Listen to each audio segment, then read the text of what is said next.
They're forced to remain on the road for hours. Many are calling on authorities to find more efficient ways of conducting security checks without grounding movement. Sadia Yakubu, reporting for Global Television News. Warnings and security directives by the Nigerian Police Force and the Nigerian Security and Civil Defense Corps, NSCDC, the organizers of Free Nnamdi Kanu now protests took to the streets of Abuja, triggering sweeping security lockdowns across the Federal Capital Territory, FCT. The protest, led by the activists and former presidential candidate Omoyele Sowore, defied a court order and law enforcement warnings that barred demonstrators from approaching the presidential villa or the designation critical national assets and infrastructure. Sowore, convener of the Free Nnamdi Kanu protest, had earlier warned security operatives via social media, declaring that any brutality against peaceful protesters would be met with accountability. Over now to Ondo State Governor Lucky Ayedatiwa has approved the disbursement of 2.396 billion naira in gratuity payments to retirees who exited the state civil service in 2016 and 2017. The announcement was made during a flag-off ceremony at the Cocoa Conference Hall in the Governor's Office, Akure, where retirees received their check.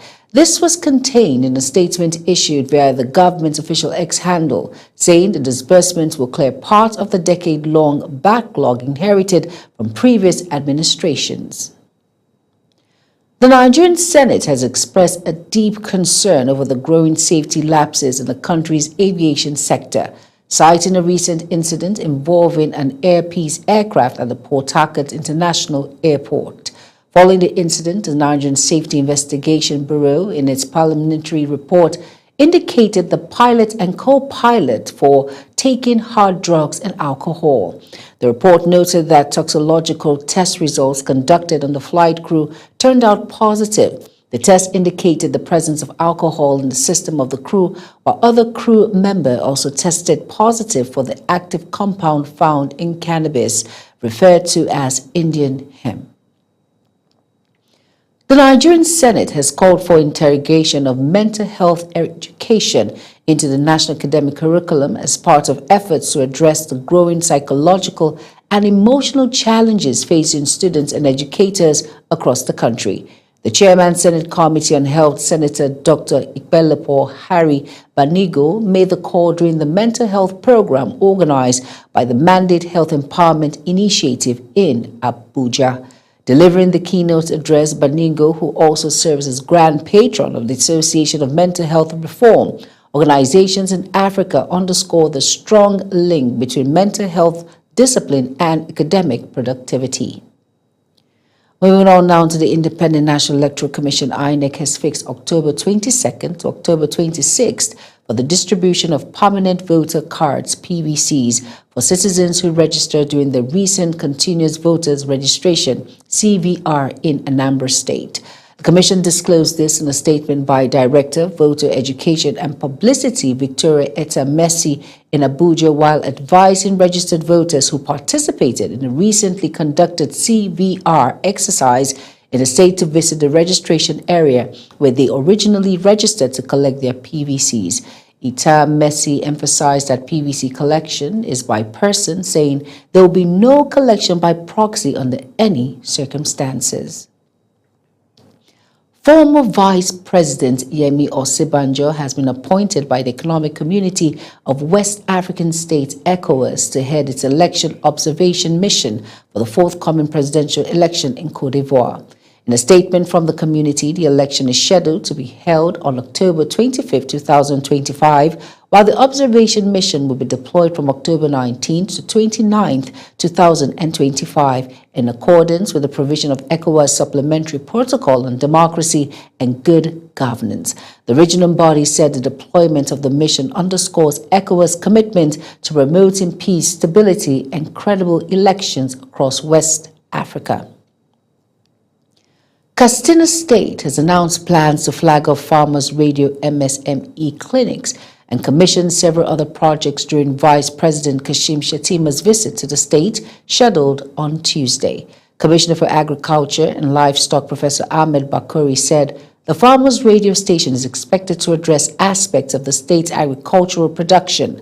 Bakori noted that the state government is making arrangements to receive Shatima on Monday, where he is expected to inaugurate projects executed by Governor Diko Rada on Tuesday. The National Agricultural Land Development Authority, NALDA, has signed a memorandum of understanding with private agribusiness firm Arzikin Noma as part of intensified efforts to boost food production through new partnerships. Speaking at the signing ceremony in Abuja, the agency's executive secretary, Engineer Carlinus Adebayo, explained that the agreement is strictly for the Ora Mega Farm and not for other NALDA farms across the country. Anete Patrick tells us more. Adebayo said the partnership will help fast-track operations at the Ora site, which is part of NALDA's broader initiative to establish fully serviced agricultural clusters across Nigeria, each equipped with modern facilities such as hostels, warehouses, administrative offices, and mechanization hubs. He said the Ora farm is already taking shape with thousands of hectares cleared and prepared for cultivation under the Renewed Hope Mega Farm Settlement Project, designed to boost food production and empower rural communities. We have started the project out of Ora in Kwara State, Irele in Ekiti State, and also in Bauchi State. And we do not think we need to finish the entire 5,000 hectares before operation starts, because Ghana waits for no project launch. We do not believe that we have to complete it, then we'll call in the president to come and cut the tape before we start planting. We are trying to be proactive to make sure Nigerians get food at a cheap price. On his part, Managing Director of Arzikin Noma, Michael Adeshola, said the collaboration represents a major investment in Nigeria's agricultural transformation. Import. We should be championing local raw materials for local markets, for whatever they want to sell in Nigeria. We have the land, we have the resources. And they said, okay, fine, we have aflatoxin problems, we have traceability problems, we have fumonisin problems. But there's no country without these problems, right? But what are the steps we are taking to solving these solutions? We need to equip our farmers with the right knowledge, the training, the extension, and all them to ensure that they meet the quality standard. The NALDA boss reaffirmed that the agency remains open to other partnerships that align with national food security goals, but stressed that the Arzikin Noma MOU applies exclusively to the Ora Farm project. He added that similar collaborations will be developed on a case-by-case basis for other states as the Renewed Hope Mega Farm initiative expands. The MOU signing coincided with activities marking World Food Day, symbolizing Nigeria's renewed commitment to ending hunger and building resilient food systems through strategic public-private partnership. Anete Patrick, reporting for Global TV News. Adebayo. Grief has enveloped the family of the Senate Minority Leader, Senator Patrick Abba Moro, following the tragic loss of his son Peter and grandson within the space of 2 days. Peter, who had recently completed his studies in Turkey, returned to Nigeria to participate in the National Youth Service Corps NYSC program. However, his life was cut short in a fatal motor accident along the Maraba axis of Nasarawa State barely 24 hours after the burial of the grandson of the senator. The heartbreaking incident has thrown the lawmaker's family and close associates into mourning, with many describing the double tragedy as devastating. The remains of the deceased have been conveyed to Okpokolo, all in Akure local government area of Benue State, for burial. Meanwhile, sympathizers have continued to throng through both Abuja and Okpokolo residents of the Senator Moro to commiserate with the bereaved family. You are watching the live broadcast of News Prime. When News Prime returns, United Nations Palestinian Authority map out Gaza reconstruction plan. Details coming shortly, plus foreign and sports stories on the other side of this break. Please stay with us.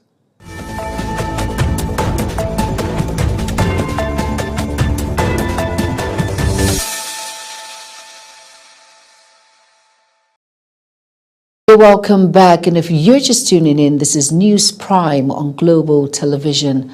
Thank you for staying with us. In Business Now, retailers of cooking gas says the price of essential commodity have come down from 2,000 naira per kilogram in the past 3 weeks, selling between 1,300 naira and 1,500 naira over the weekend. The retailers say this is a significant improvement as the liquefied petroleum gas is now relatively available for retailers and consumers. Chairman of the Liquefied Petroleum Gas Retailers Association of Nigeria, Ayobami Olarinoye, confirmed the development to our correspondent. Olarinoye said though normalcy has yet to be fully restored, there is a difference in the prices. European Union countries have agreed to phase out their remaining gas imports from Russia by the end of 2027. Breaking a dependency the bloc has struggled to end despite Moscow's war on Ukraine. Energy Minister meeting in Lemonburg approved a plan by the European Commission to phase out both pipeline gas and liquefied natural gas imports from Russia, subject to the approval by the bloc's parliament. The plan is part of the broader EU strategy to win the bloc of Russia energy supplies. On the foreign scene now, United Nations Under Secretary General for Humanitarian Affairs Tom Fletcher has met with Mohammed Mustapha, Prime Minister of the Palestinian Authority in Ramallah, to advance coordination on the relief and reconstruction effort in Gaza. Zara Nasser tells us more. Fletcher told Mustafa that the humanitarian crisis in Gaza is a moment of great but precarious hope, adding that the delivery of aid must scale up rapidly and be linked with a durable peace process. Mustafa in turn stressed that the reconstruction of Gaza must be led by the Palestinian institutions with full support from UN agencies, and that the rebuilding plan must restore essential services, employment, and dignity for the people. In the meeting, the two agreed to intensify collaboration between UN operations and Palestinian government structures, emphasizing that bypassing local institutions would undermine the effectiveness and the legitimacy of relief work. As Gaza enters the fragile post-ceasefire phase, the Ramallah meeting signals a renewed push for unified action, humanitarian access, and institutional leadership. Zahra Nasser, reporting for Global TV News. Moving on now, United States President Donald Trump has reaffirmed that the ceasefire between Israel and Hamas remains in effect despite fresh Israeli airstrikes in Gaza that left dozens dead. Trump made the comment while speaking with reporters aboard Air Force One, insisting that the truce he helped broker is intact. Over now to Mukhtar Kasim's report. President Trump said reports of renewed violence did not signal the collapse of the ceasefire, suggesting instead that the attacks may have been carried out by rogue elements. He assured that any violations would be dealt with properly and thoroughly, while expressing optimism that calm would return. Trump said his administration continues to monitor the situation closely and remains committed to ensuring what he described as a peaceful and sustainable truce between Israel and Hamas. Well, we're going to have to see what's happening. We want to make sure that it's going to be very peaceful with Hamas. And as you know, they've been quite rambunctious. They've been doing some shooting, and we think maybe the leadership isn't involved in that. You know, some rebels within. But either way, it's going to be handled properly. It's going to be handled toughly but properly. Is the ceasefire still in place? Yeah, it is. The White House says Vice President J.D. Vance and other senior officials are expected to visit Israel in the coming days to assess development and strengthen efforts towards lasting peace in the region. Mukhtar Kasim, reporting for Global Television News. Over now to sports stories now. 10-time African champion Super Falcons have commenced training in the Togolese capital, Lomé, ahead of their 2026 Women African Cup of Nations final qualifying fixture against Benin Republic. 6-time African Player of the Year Azizat Oshoala was among the early birds in Lomé camp alongside new invitee John Omewa, as well as Turkey-based defender Tosin Dehime. China-based forward Folashade Injemolusi and the home-based quartet of goalkeeper Andreline Mugbechi, defender Blessing Evada and Miracle Useni, midfielder Taiwo Afolabi and forward Kafayat Museri have also arrived. Nigeria's men's hockey team has clinched the bronze medal at the 2025 Hockey African Cup of Nations after commanding 3-1 victory over Kenya in the third-place playoff at the Suez Canal Authority Stadium in Ismailia, Egypt. The win capped a strong finish for the Nigerians in what was the 12th edition of the Continental Championship organized by the African Hockey Federation. The tournament, held concurrently with the women's competition, brought together Africa's best national sides for 2 weeks of high-intensity action. As Global TV News Prime comes to an end, let's take a quick look at our top stories again. President Bola Tinubu has flagged off the construction of a 600-bed hostel at Boari campus at the Nigerian Law School in Abuja, while also approving the building of an additional auditorium to accommodate the rising number of students. And in business, retailers of cooking gas say the prices of the essential commodity have come down from 2,000 naira per kilogram in the past 3 weeks, selling between 1,300 and 1,500 naira over the weekend. And on the foreign scene, United Nations Under-Secretary General for Humanitarian Affairs Tom Fletcher has met with Mohammed Mustapha, Prime Minister of the Palestinian Authority in Ramallah, to advance coordination in relief and reconstruction efforts in Gaza. And finally, in sports, 10-time African champion Super Falcons have commenced training in the Togolese capital Lomé ahead of their 2026 World African Game of National semi-qualifying fixture against Benin Republic. And that's it on Global TV News Prime. A quick reminder that Global TV is on DSTV channel 365 and Star Times channel 276. Kindly follow us across all social media platforms now showing on your screen by using @Global TV NG. I am Jumai Manson. Thank you for watching.